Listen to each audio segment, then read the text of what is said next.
On July 30th, 2020, Koei Tecmo released paid DLC and a free update to Romance the Phoenix 14. Paid DLC included a scenario with events and a force editor. And as part of the free update, there were general bug fixes, general updates. They did also add an autoplay feature. Right now I am playing the 202 scenario as Cao Cao, and this is the Hebei conflict, or Hebei confrontation. And I just wanted to go over some of the events to begin with. So in order to find the events, it's easiest to go to Historic, scroll down past Wu Emperor, and you'll start seeing some of the DLC events.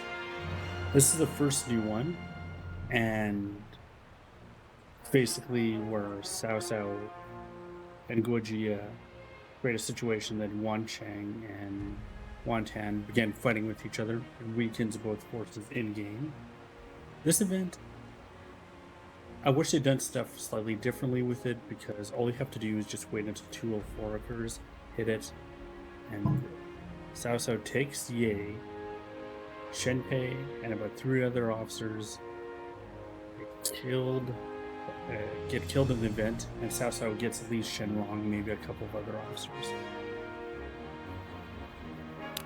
Another event to look at is this one here, Zushi's Revenge. So in this one, it's basically Zushi is looking for revenge for the murder of Sun Yi. The issue with using it is that you're going to kill off 4 of Sun Chuan's officers. So you're either going to kill off 4 of your own officers, or you're going to kill off 4 of the AI's officers. This one is also a new one with that scenario, and then these ones are all part of the secondary scenario, the Battle of Hefei, which is a 215 scenario. Next thing that I want to go over is over in the options area, this edit DLC button. And this is an important part here. You will now be able to attain achievements. Basically what it lets you do is either make forces stronger, weaker, whatever you want to do. So here you can change around your rank.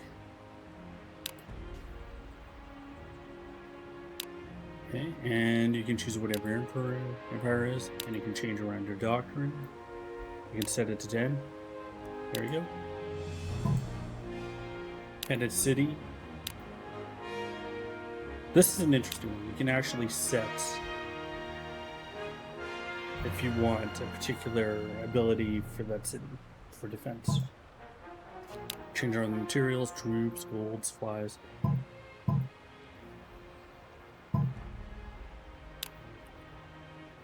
Next, this edits around your city and the surrounding little towns. I call them nodes. Change around the population, public order, how well developed they are. I have seen some people say that this is a way for cheaters to make the game easier. It's also a way for you to kind of change around how powerful the forces are. Maybe make things unbalanced against you, where you're just constantly having stuff rushing at you. One thing that I do wish it had that doesn't have is the ability to kind of swap around starting locations. In Romance 13, for example, you could have Liu Bei swapping around with Cao Cao, and Cao Cao would gain like his portion of the map, but he would be maybe along the south around Xi. So the next part I want to show off is the autoplay feature. I think this could be an interesting way for new people to get into the game, figure out how it works, see what the AI is doing, all that kind of stuff. Like, you do need to at least have a basic understanding of what's going on before you do it. But if you're, for example, trying to get into veteran and you're struggling a bit, You can set up a difficulty on veteran, have it autoplay. That's another thing to be aware of. Achievements will be unattainable again, and just play as long. One thing I personally learned from this was if you have officers that have the goose formation, which is the long-range archer formation, and you put them behind a gate when it's being assaulted, it will actually be like you're defending troops on the gate are firing arrows, and you're firing arrows on top, so you're almost doing double damage.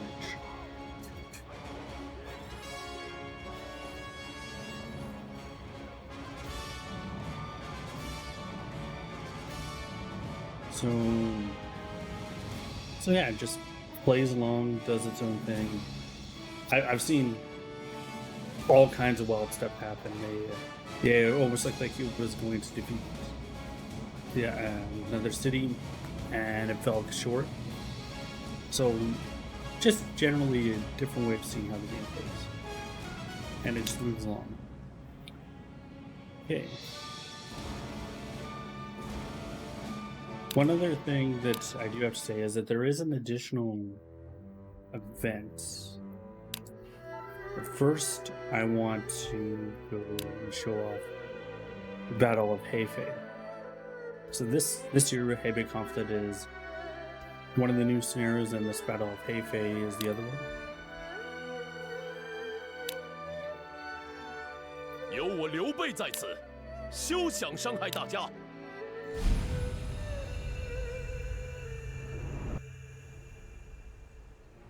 It starts roughly around King of Hanzong. It's about 2 years earlier than that scenario, so it's not too different. Really, this really adds events, and maybe some characters are alive while other ones are dead later on, type thing.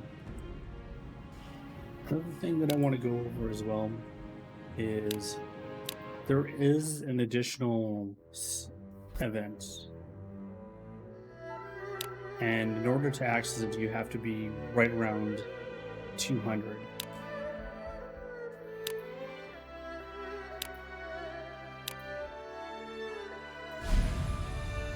I do have to say that I think so far this has been the most disappointing DLC that they've released for the game.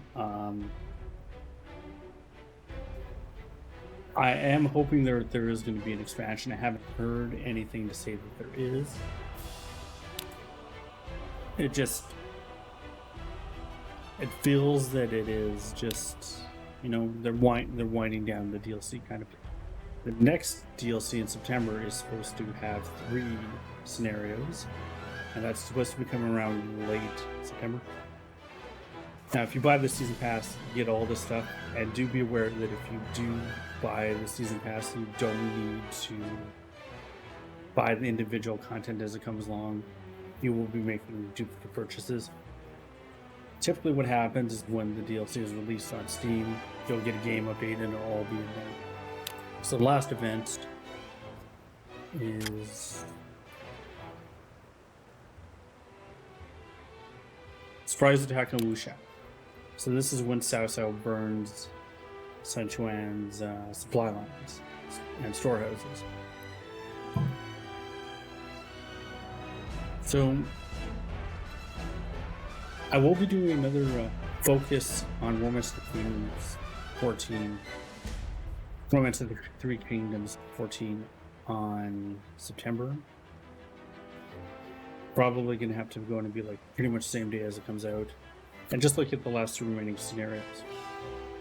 I still do have hope that they're going to be releasing a power-up kit, because it feels that it could use more.